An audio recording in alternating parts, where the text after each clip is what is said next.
Lorsque vous donnez ces gâteaux industriels à votre enfant, vous le rendez addict à la junk food.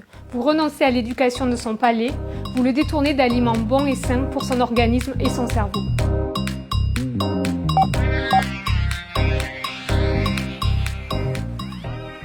Dès le lever, un enfant ingère une très grande quantité de sucre. Un verre de jus d'orange, même pressé maison, c'est environ 25 g de sucre.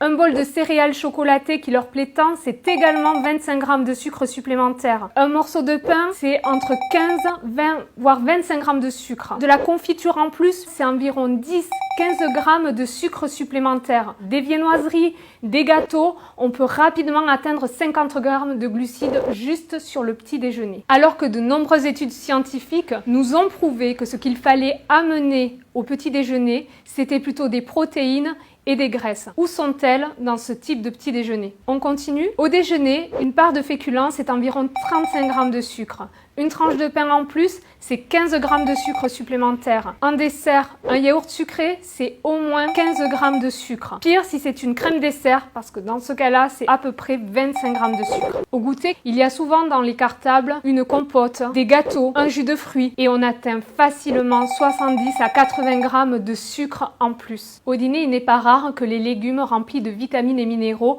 aient déserté les tables, et de nombreux parents, pour satisfaire leurs enfants, vont leur donner un plat de pâtes ou un plat d'autres féculents. C'est à nouveau une grande quantité de sucre qui est apportée. Sur la journée, certains enfants peuvent avaler 300 g de sucre, ce qui représente 60 morceaux de sucre.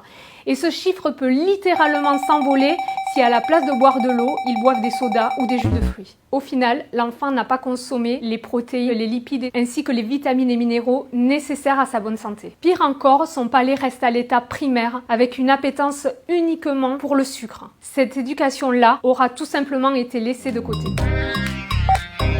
Prenons ces biscuits Prince. Le son et le germe de la céréale qui a servi à usiner ces biscuits, qui sont normalement remplis de fibres, de vitamines et de minéraux, n'y sont plus. En revanche, tous les sucres de la céréale sont bien présents et passent rapidement dans le sang de vos enfants. Prenons un autre exemple. Cette compote, vous pensez que c'est l'équivalent d'un fruit ?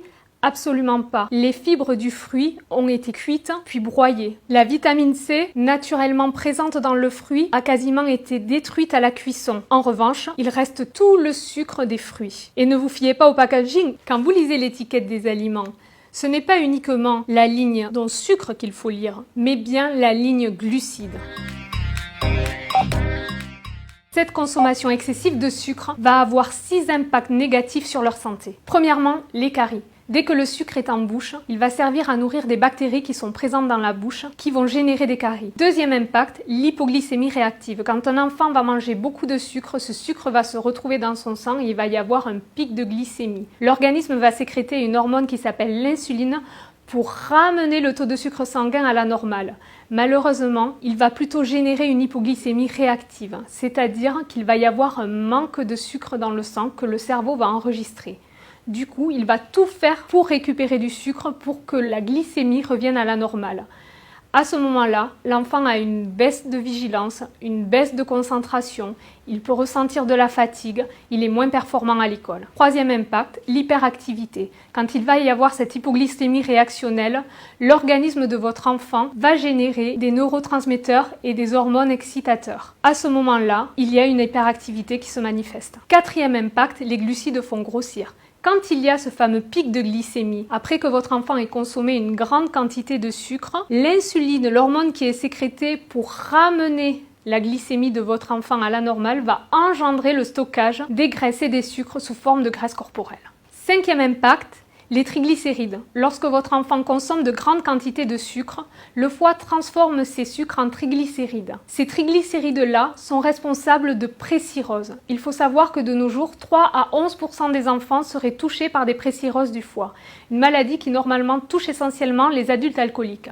En quelque sorte, les sucres, c'est l'alcool des enfants. Sixième et dernier impact, le diabète de type 2. On voit des enfants souffrant d'un diabète de type 2, diabète qui jusque-là apparaissait chez des personnes de plus de 50 ans. La raison, c'est que les cellules de leur petit organisme deviennent résistantes à l'insuline, l'hormone qui fait rentrer le sucre dans les cellules pour faire revenir la glycémie à la normale.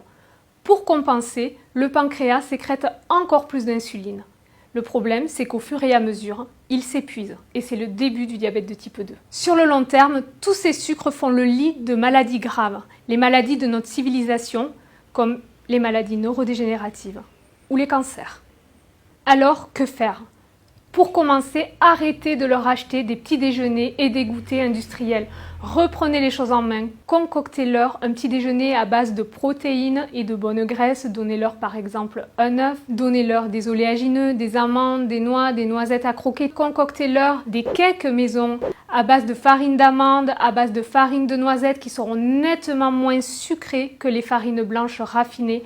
Éduquer leur palais petit à petit à avoir moins d'appétence pour le goût sucré. Ils mangent du chocolat au lait. Très bien.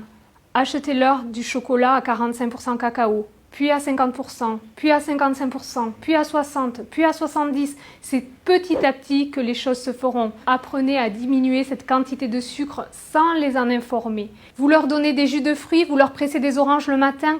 Arrêtez, donnez-leur simplement une orange à manger. Elle sera remplie de vitamines, de minéraux, ces fibres seront intactes et le sucre du fruit sera de fait distribué plus lentement à leur organisme et ne générera pas de pic de glycémie et n'engendrera donc pas toute la cascade néfaste que le sucre engendre dans l'organisme de votre enfant.